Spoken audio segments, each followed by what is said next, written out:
Hello, today is the 12th day of Tammuz and the 18th of July.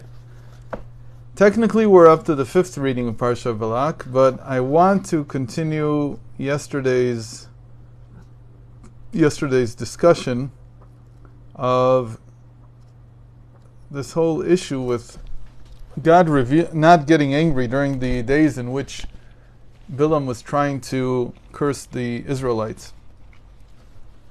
And the reason I want to continue this is because it has a lot of ramifications for Balaam himself. There was something that we didn't talk about yesterday, so we're going back to the 4th reading.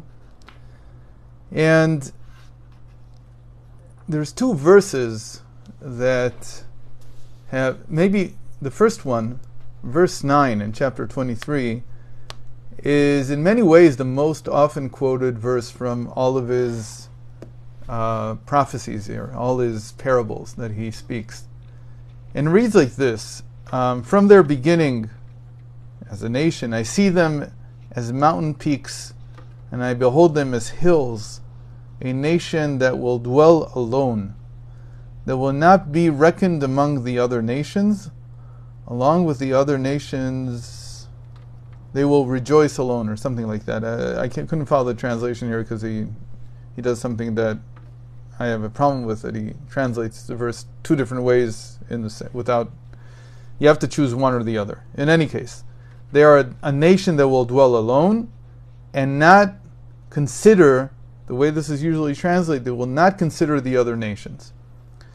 And then he says in verse 10, "Has anyone counted Jacob?"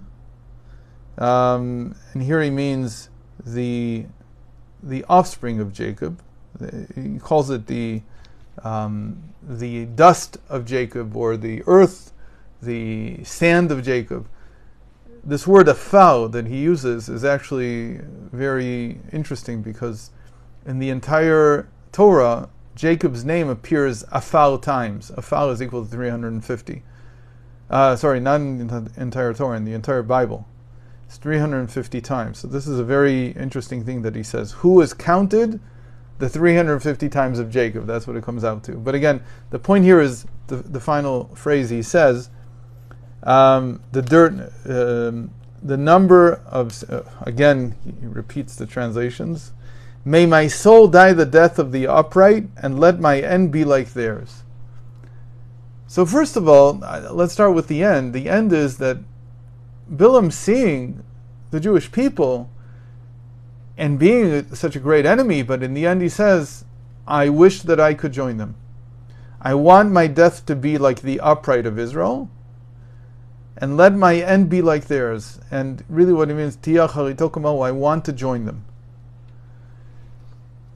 But let's go back a few steps before we come to this and try to understand this phrase. In Hebrew, again, this is maybe the most often quoted verse or phrase from Balaam's prophecies: a nation who dwells alone. Am levadad yishkon, uvagoim lo yitchashav. And he doesn't, and this nation does not take consideration of the other nations of the world.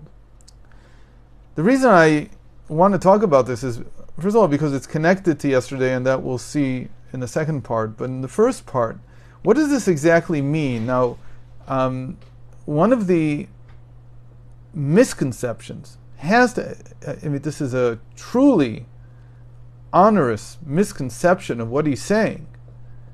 First of all, he's trying to curse us, and he comes up with a different phraseology, which you can't always trust. Is it really a blessing that they dwell alone? What does that mean even?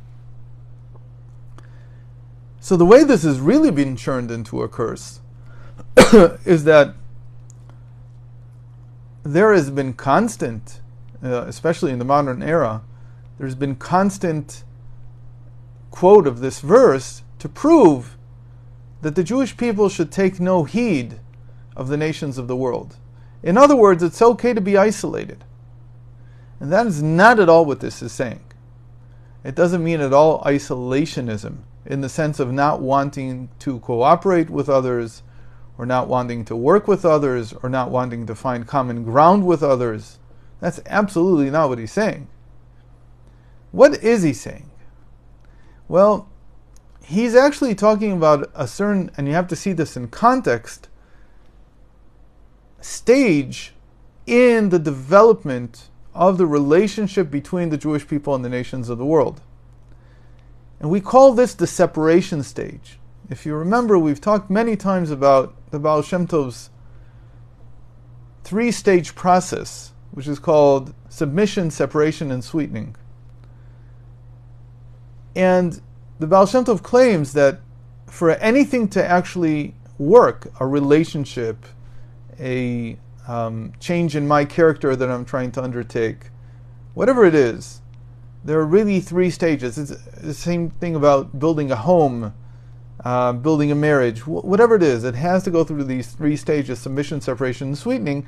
And the same is true of the relationship between the Jewish people and the nations of the world. There's a submission stage. What's the submission stage? The submission is when we became the servants of God.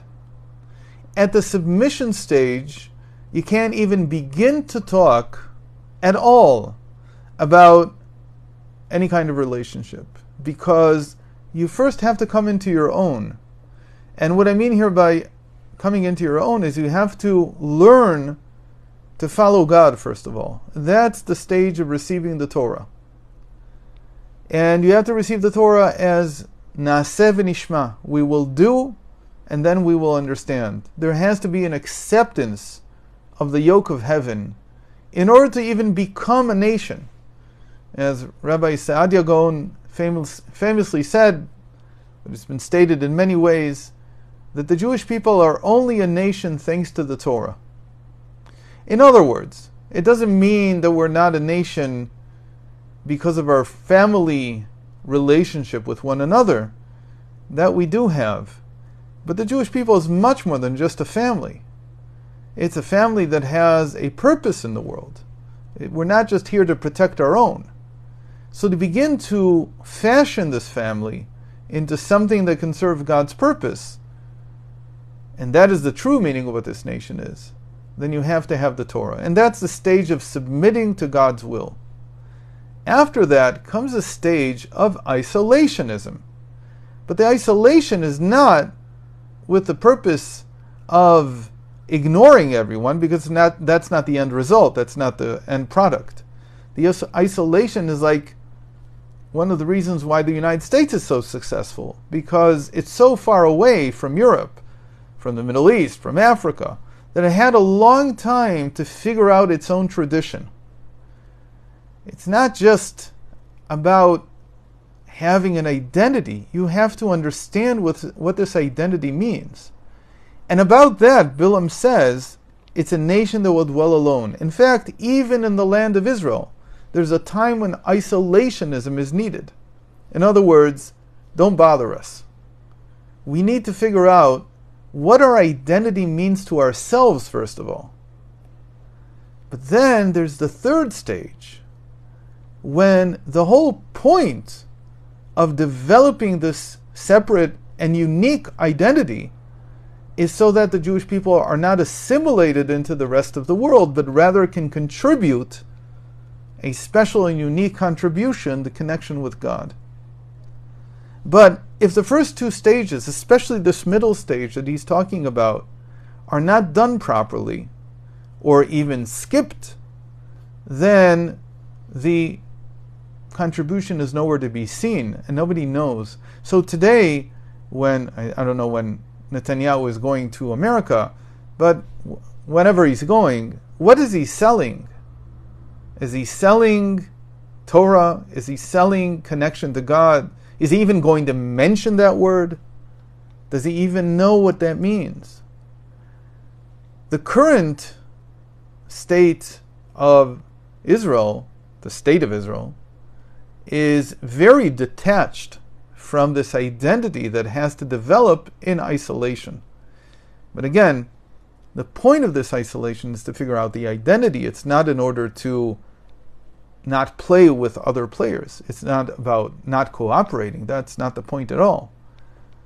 But there has to be a time of building the identity before you can come and provide your unique contribution to the rest of the world. Now, in today's world, any kind of unique contribution of a state is frowned upon because the forces that are ruling the world right now have been pushing it steadily for the last 50 years in a certain direction where everyone is the same. Not individually. Individually, they like people to be as strange and as different as they want. But when it comes to the contribution of a state, they want everybody to be the same type of liberal democracy that they have in their minds. And when you see that the world is this way, the isolation is even more called for. But again, the isolation is not because you don't want to cooperate. On the contrary, the whole point of developing a unique identity is to be able to cooperate with others later. And even now, there's no point in isolation in the sense of whatever we can cooperate with, except that you have to be careful not to let the foreign influences in. So I just wanted to set the record straight about this, that there is such a thing as Jewish isolation, but the isolation is spiritual. It's spiritual in the sense of building a spiritual identity. It's not isolation in the sense of not cooperating with other nations, or in general, not wanting the benefit and the good of the world. That's simply not true. So, because Balaam's message is complex, there are people who understood this in the way they shouldn't have, and actually turned the blessing back into a curse.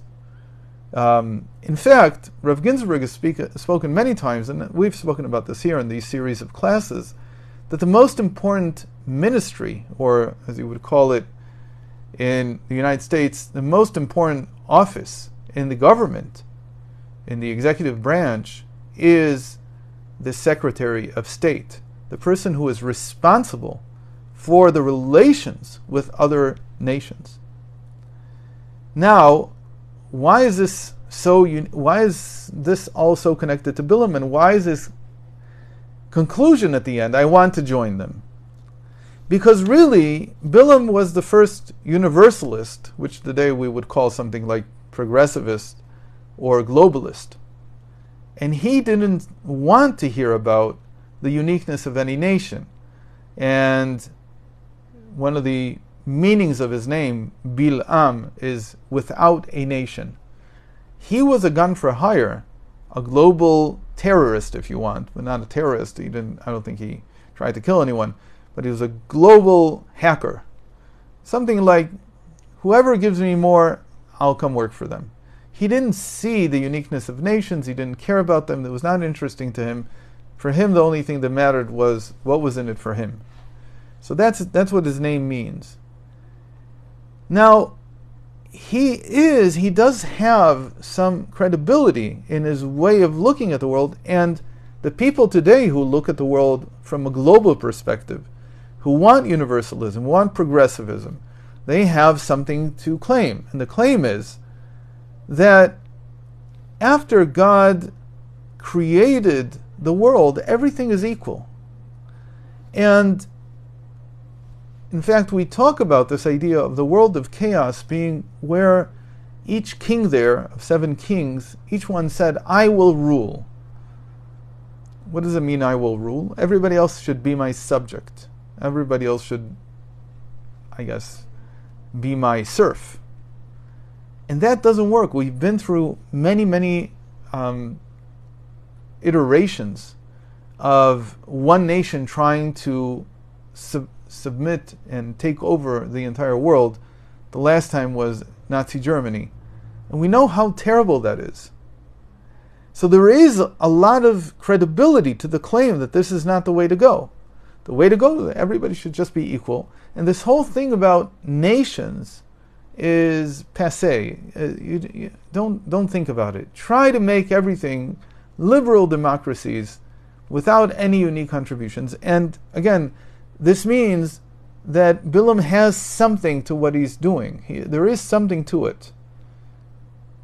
The only issue is that Balaam could not see before the creation. And before the creation, there is absolute goodness that we talked about yesterday. That what happened was because God did not get angry during these days at all, there was no hole in creation. There was no moment in which God is not God. There's no moment in which God is not ruling the world.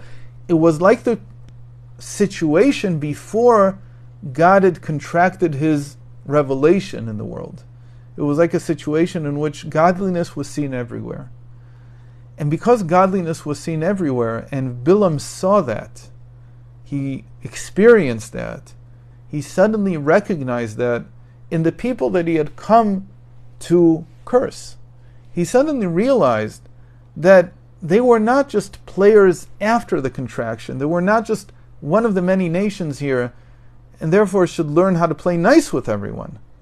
They were representing God himself, who is concealed behind everything. And all their intents are only good, just like God is only good.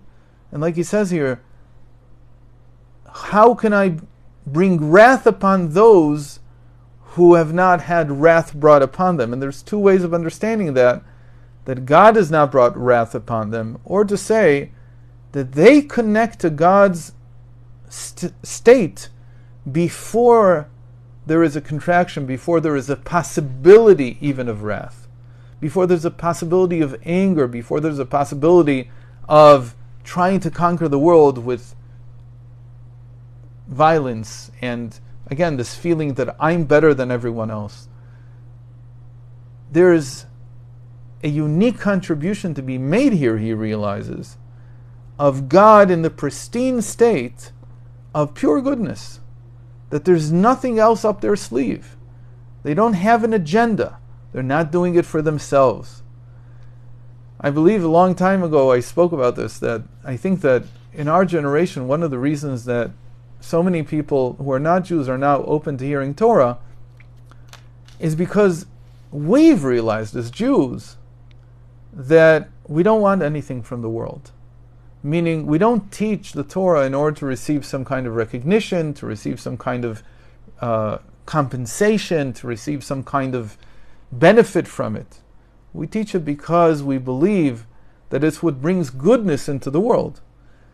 Because we believe that in the end, that's our purpose, that's our raison d'etre, that's our reason for being alive in the first place. The choice that we make every moment is a choice to bring this pristine state of godliness, where there is no anger, where there is no contraction, there is no concealment of God's light, to bring that into the world. And as I said, when you reach that state, after you figured out your identity, then you're ready for the state of coming out of this isolation, this identity isolation that Balaam is talking about, and on the contrary, connecting with everyone else, and learning how to cooperate, and learning how to translate these words of Torah that we've been holding with us for 3,500 years, to learn to distribute them, to teach them, to give them over in a way that all the different nations, all the different proclivities, all the different unique contributions of each nation can accept it and take it and use it in the way that they were meant to do so. So with that, I want to end today. I hope to see you tomorrow. All the best.